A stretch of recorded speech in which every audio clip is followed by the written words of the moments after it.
Hi, it's Rabbi Jeremy from Mahar, and this is our Words on Wednesday for the week of October 26th, 25th, 26th.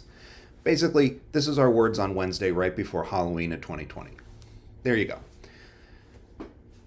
So, we started last week talking about Shabbat, and we talked about the word Shabbat and how it means to stop and rest, but not really necessarily rest, like just kind of kick back your heels and have fun, but maybe changing how you conduct yourself for about 25 hours in the week. So, continuing with our Shabbat theme, we've got some words related to Shabbat today as well. So, the first word that I want to kind of bring up is a word that's really important for the holiday, but not necessarily a word you knew. So, in the very traditional blessing for Shabbat candles,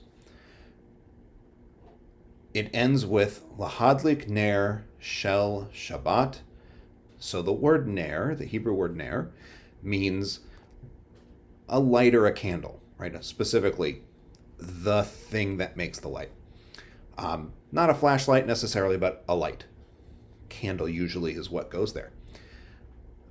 So that word Neir, its plural is Neirot. That's the word that means candle. Now, it can mean a candle. It can also mean a little bit of oil in a receptacle with a wick in it that you light.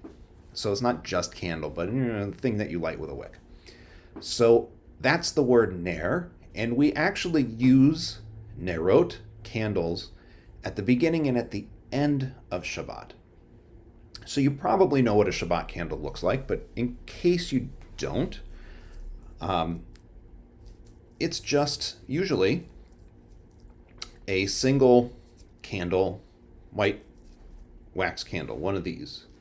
This is bundled up, and I'll explain why in a minute. It's usually just one of these that you light and you let burn down. Most people light two of them at a time. Sometimes people light a whole bunch of them. There are candelabras, the things that hold candles that will hold 7 candles at once, and you can light 7 candles for Shabbat. Sometimes everybody in the household lights a candle for Shabbat. There's all kinds of different ways of doing that, but candle is ner, that's the Hebrew word, candles, Neirot. So I showed you just a regular Shabbat candle, and that's how we start Shabbat. We end Shabbat with a different kind of candle, with a Havdalah candle. So this is a fairly traditional Havdalah candle. You can see it's braided, and this one has 9 wicks. Usually they have 7, but this one has 9, and sometimes they're multiple colors. This one is all yellow, but you can also get them that are blue and white, or multiple colors, or whatever, and you can even make them yourself. So that was a relatively traditional Havdalah candle, so a Neir for Havdalah. That's not the only way of doing a Havdalah candle. But before we talk about all the different ways of doing a Havdalah candle, we should actually know what that word is that I keep saying, Havdalah. What's Havdalah? So Havdalah is our other word for today. Havdalah is a Hebrew word that just on its own means division or distinction. When we use it to talk about Shabbat and some holidays, Rosh Hashanah, Yom Kippur, Passover, Sukkot, Shavuot, there are one or two others. When we're talking about Havdalah in that setting, when we're talking about Havdalah plus a holiday or a Shabbat, what we're talking about is the ceremony that ends and the blessing that announces the end of that holiday. So big Jewish holidays plus Shabbat all end with a Havdalah ceremony. They don't get the same Havdalah ceremony, and they don't get quite the same Havdalah blessing, because Shabbat gets a more elaborate, a fancier Havdalah ceremony than the other holidays do. Every holiday that has Havdalah plus Shabbat all end with wine. So there's a blessing said to kind of mark the Havdalah, to mark the distinction between the holiday and the regular part of the week that you're entering into. and it's recited over wine, usually. Just a cup of wine. And only the person leading the ceremony really drinks the wine. It's not like, beginning of Shabbat where everybody has a little bit. Usually it's just the person leading the ceremony.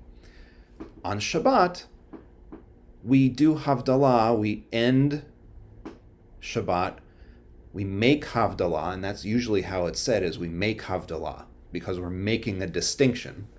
We make Havdalah with a cup of wine, but also with one of the candles that I showed you, or there are a couple of other options that I'll also show you, with one of the candles that I showed you that we light at the beginning of the ceremony and then we put out at the end, and with spices in a spice box. So we use a Neir, a candle, as part of the ceremony. That when we begin Shabbat, we use the Neir. When we end Shabbat with Havdalah. So since we're talking about Havdalah and Neir, I want to show you several different options for Havdalah candles. So this is one, right? We looked at this. This is a more traditional Havdalah candle. You don't have to have a special Havdalah candle. So we'll talk about that in a second too. This is another kind of traditional, but not exactly traditional, Havdalah candle. So this is a big pyramid of wax, and you can see I've used it. There's wax that's kind of dried down the side. And you can see it has two wicks, one right next to each other. And the idea behind a Havdalah candle is that it's the first light you use when Shabbat ends. So in traditional Jewish law, when Shabbat starts, you're not going to light any other fires, and you're not going to light any other candles after your Shabbat candles. So when Shabbat is over, that's when Havdalah happens, and you can light a candle. And you're actually going to use it for something other than just to look at. So Shabbat candles are intended to be looked at. Havdalah candles are actually intended to be used. So you can see from both of these that the wicks are pretty close together. And the idea is that you'll light them, you'll use it for light in the ceremony itself, and then you put them out. And lighting a new light, using it and putting it out is a really good sign that Shabbat is done.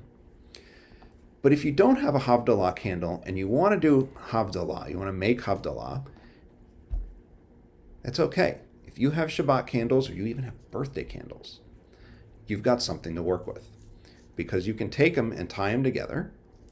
You can see I have 3 Shabbat candles that are tied together. Light them, and you want to get just a big light. The idea is that you've got a light that you can use to read by. One light instead of a bunch of different little ones. So you can use that. You don't have to go out and buy a Havdalah candle. You don't have to go out and buy one of the braided ones. You don't have to go out and buy the big pyramid one.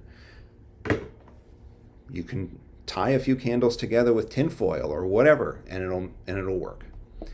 And what you do is you light the candle. There's a blessing said over wine.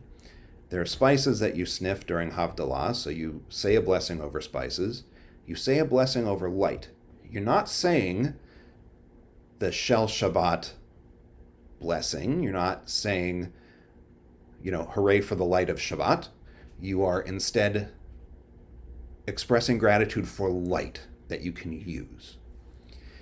And then you say a blessing for Havdalah. You say a Havdalah blessing that says, I'm now marking that Shabbat is done. And then you take the Havdalah candle and you put it out in the cup of wine. And that's kind of the whole pattern of the Havdalah ceremony. And in a lot of traditional Havdalah ceremonies, there's a little bit more at the beginning and a little bit more at the end, and a song at the beginning and a song at the end. But Havdalah itself is actually pretty short. And it's not usually something that people do at a synagogue. They usually do it, if they do it, at home or with family members. That because it's so short, it doesn't really get its own thing. And way back when, Havdalah didn't even get its own ceremony. You could say the Havdalah blessing while you were in the middle of being in synagogue during the week for something else. So that's kind of the overall Havdalah ceremony. It's pretty short, right? Four blessings, we're done. But at Mahar and at a lot of other synagogues now, we're starting to do Havdalah in a bigger way.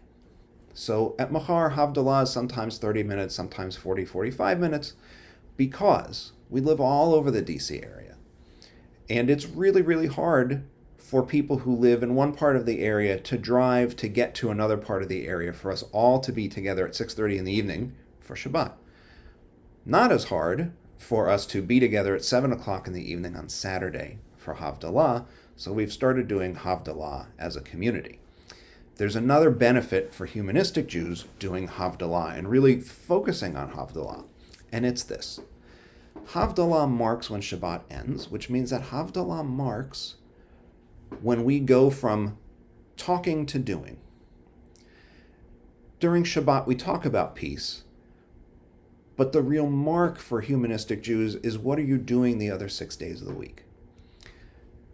If we're all getting together on Shabbat and talking about peace, and then we don't really do anything to make it happen the rest of the week, we're falling a little bit short.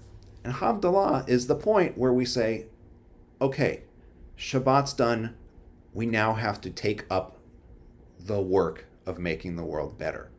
And so Havdalah, I think, is actually a really good thing for humanistic Jews to celebrate, because it really marks what makes humanistic Judaism important, which is that we're taking our Jewish identities and we're taking our understanding and our engagement of the world, and we're saying, this means I have to do something to make the world better. And Havdalah is the starting gun every week for us to do that.